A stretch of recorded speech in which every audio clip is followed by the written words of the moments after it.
सरसंघचालक मोहन भागवत बोलतायत, आपण थेट पाहूयात. कारण संगीत हा विषय काही माझा अभ्यासाचा विषय नाही आहे, प्रावीण्याचा तर मुळीच नाही आहे. संघात आम्ही गाणी गातो, पण ती गाणी गातो असंच असतं. परंतु एक गोष्ट आहे की लहानपणापासून, आणि मीच नाही, महाराष्ट्रातले आपण सगळे गाणी ऐकत असतो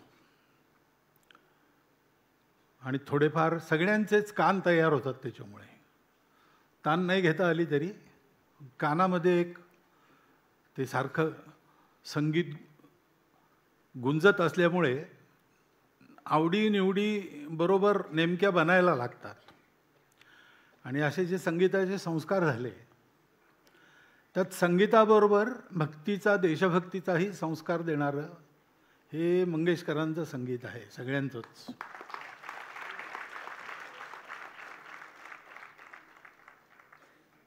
त्याच्यामुळे असं वाटतं कधी कधी, म्हणजे पंडितजींनी ती गोष्ट सांगितली, आशाताईंनी ती गोष्ट सांगितली, गाण्यातनं तो कलाकार आपल्यासमोर उलगडतो, त्याचा जो अनुभव असतो तो येतो, आणि तो त्याचा जसा अनुभव असेल तसा येईल. पण जाणून बुजून असेल किंवा नकळत असेल ते माहीत नाही, ते त्यांनाच माहिती आहे. लोकांसमोर आपलं गाणं जातं, आपला स्वतःचा अनुभव घेऊन जातं, त्याचा परिणाम त्यांच्या मनावर होतो. आणि त्याच्यामुळे ते लोकांसमोर कशा स्वरूपात जावं, म्हणजे तो परिणाम हा त्यांच्या मनुष्यत्वाला, त्यांच्या राष्ट्रीयत्वाला, त्यांच्या व्यक्तित्वाला अनुकूल असा असेल, असं संगीत हे आशाताईंनी, दीदींनी हे आपल्याला दिलेलं आहे, हृदयनाथांनी दिलेलं आहे. ही सगळीच गाणी तिकडून जी आलेली आहेत, त्याच्या बाबतीत मला एक हे जाणवतं, गायकाची प्रत्येकाची शैली वेगवेगळी असते, गायकाचा मनोधर्म असतो, तसं गाण्याचं प्रगटीकरण होतं. परंतु त्या संगीताचं शेवटी प्रयोजन काय, केवळ मनोरंजन नाही आहे. स्वांत सुखाय बहुजन हिताय असं ते गाणं असतं, तर त्याचा परिणाम होतो, आणि तो परिणाम चांगला व्हायला पाहिजे, हिताच्या दृष्टीने हितकारी असायला पाहिजे. याचं भान ज्यांच्या संगीतातून येतं तीही संगीतकार मंडळी आहेत, गायक मंडळी आहेत. बाबूजींचंही असंच मी म्हणतो.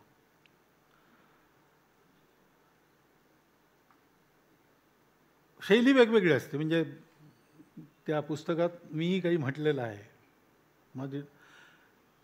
माझा अधिकार नाही असं बोलायचा, पण मला खूपच खोदून खोदून विचारलं तेव्हा मी मनातली गोष्ट सांगितली त्यांना, की प्रवृत्ती आणि निवृत्ती दोन वाटा असतात. धर्माचे दोन मार्ग आहेत. धर्म म्हणजे पूजाबीजा नाही, धर्म म्हणजे समाजाला जोडून ठेवणारा, चांगला ठेवणारा, उन्नत करणारा जो जे अनुशासन असतं त्याला धर्म म्हणतात. तो धर्म दोन मार्गाने जातो, प्रवृत्तीपर, निवृत्तीपर. एक असतं की नकोच हे जग, काही नको, काही नको, काही नको, काही नको, मला फक्त सत्य पाहिजे. आणि दुसरा मार्ग असतो की सत्यशोध, हा सगळ्यातच सत्यशोध, सत्य सगळीकडेच आहे, त्यामुळे प्रत्येक ठिकाणी कुठे कुठे आहे पहा, हेही पहा, तेही पहा, तेही पहा, तेही पहा, आणि त्या सगळ्यात एक काय दिसतं ते समजा. तसं दीदींचं गाणं आणि आशाताईंचं गाणं मला असं वाटतं, पण मी तज्ज्ञबिज्ञ नाही आहे, पण मला जे वाटतं ते मी सांगतो, की निवृत्तीच्या अंगाने माणसाला घेऊन जाणार सुरातून, आणि प्रवृत्तीच्या अंगाने त्याच ठिकाणी माणसाला आणणार, असे दोन प्रकारच आशाताईंचा हा दुसरा.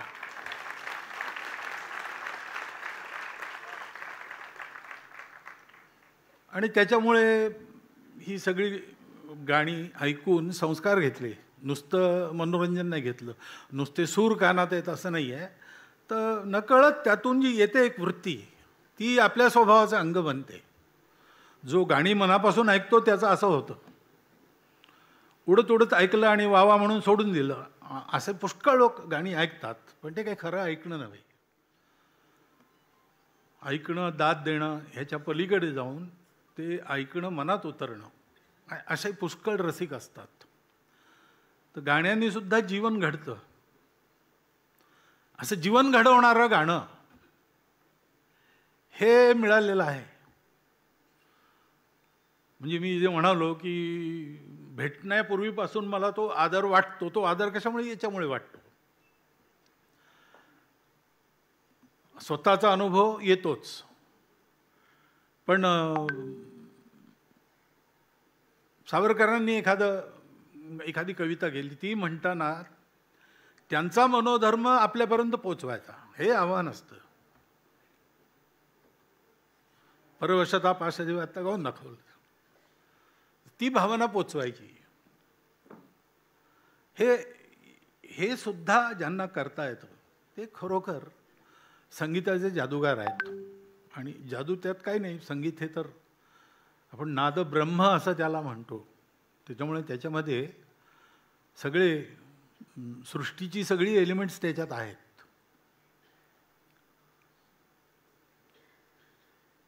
आपल्या डागर साहेबांचं एकदा ऐकलं मी, भाषण ऐकलं.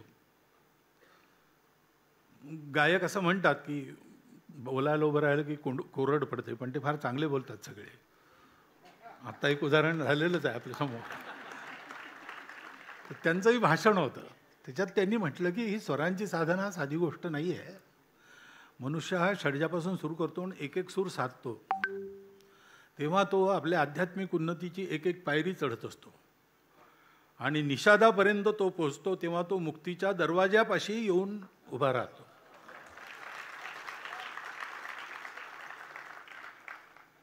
आता हे सगळे साधना करणारे तपस्वी लोक, त्यांचा हा अनुभव आहे तो येतो. या दृष्टीने कळत म्हणजे आता इतकं बोलणार नसतील, पण नादब्रह्म त्याच्यात बुडून जाणं, एक एक स्वर.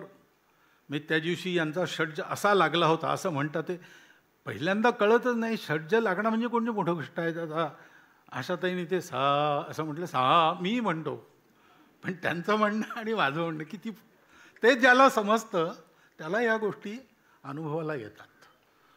आणि असा पुष्कळांना अनुभव. मी हे फक्त मलाच कळतं असं नाही, खूप लोक असे आहेत. त्यांना जर विचारलं तर त्यांच्या तोंडून हे गाण्याचं असं ॲप्रिसिएशन हे कळतं. आणि ते त्यांच्या तोंडून न ऐकता सुद्धा आपल्या अनुभवाची गोष्ट ही कळते. असं गाणं सतत आशाताईंनी आपल्याला दिलेलं आहे. हृदयनाथाच्या संगीतातून आपल्याला मिळालेलं आहे. आणि त्याच्यामुळे आपलं जीवनसुद्धा समृद्ध झालेलं आहे. त्याची आपल्याला जाणीव आहे की नाही माहीत नाही, पण कळत न कळत या सगळ्या गोष्टी आपल्या जीवनक्रमातून सतत सकारात्मक राहून पुढे वाटचाल करण्याकरता आधारभूत अशा होत असतात. म्हणून संगीताची परंपरा महत्त्वाची असते. ती आपल्या देशातली परंपरा, तिचे काही विशेष गुण आहेत, ते आपल्याला साथ करतात. कुठल्याही क्रायसिसमधून कसं बाहेर पडावं ह्याच्याकरता जो स्वभाव आवश्यक असतो, जी सकारात्मकता आवश्यकता असते, ती त्याच्यातनं मिळते. अशा त्याची पुष्कळ गोष्टी आहेत महत्त्वाच्या. या सगळ्या गोष्टींमधून आणि असं संगीत आपल्याला मिळालेलं आहे आणि ते मिळत राहावं अशी स्वाभाविक सगळ्यांची इच्छा आहे. म्हणजे ज्यांना इतकं नाही कळत त्यांनासुद्धा मनोरंजनाकरता ते मिळतं. कारण त्या मनोरंजनात सुद्धा काही विशेषच आनंद असा त्यांना जाणवतो. तर ते सतत मिळत राहिलं पाहिजे अशी आवश्यकता आहे. आणि म्हणून ती कळी उमलू देऊ नका वगैरे जे सांगितलं ते तितकंच आपल्याकरताही आहे, सगळ्यांकरता.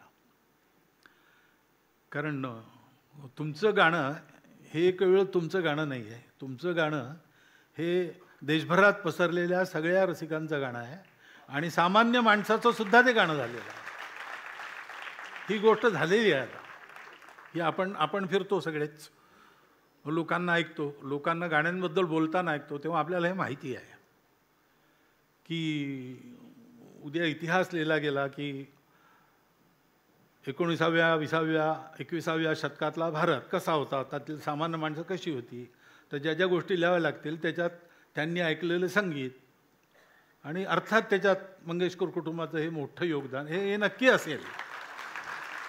त्याच्याशिवाय ते पूर्ण होणार नाही. मी मध्ये बोलू का? हो. म्हणजे फार धैर्य करते. म्हणजे तुम्ही गाता आणि तुम्ही खूप छान चाली करता. आता मला बाळासाहेबांनी सांगितलं. मला माहीत नव्हतं. काय हे करतो आम्ही, पण आम्हाला असं वाटतं की ते तलाट रलारी जन म्हणे काव्य करणारी अशा चालीच असते.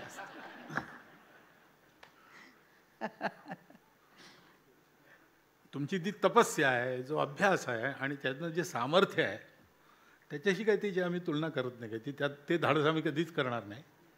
कारण किती पुढे जायचं एवढा ईशकृपेने व्यवहार तेवढा कळतो आम्हाला.